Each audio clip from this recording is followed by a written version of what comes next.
αυτό που μου συμβαίνει. Φοβάμαι τόσο να το πω.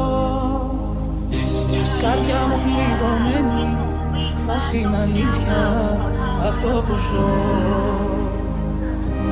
Αγάπη να είναι αλήθινη, αιτία να είναι κι αφορμή. Σ' αυτά τα μάτια που κοιτώ,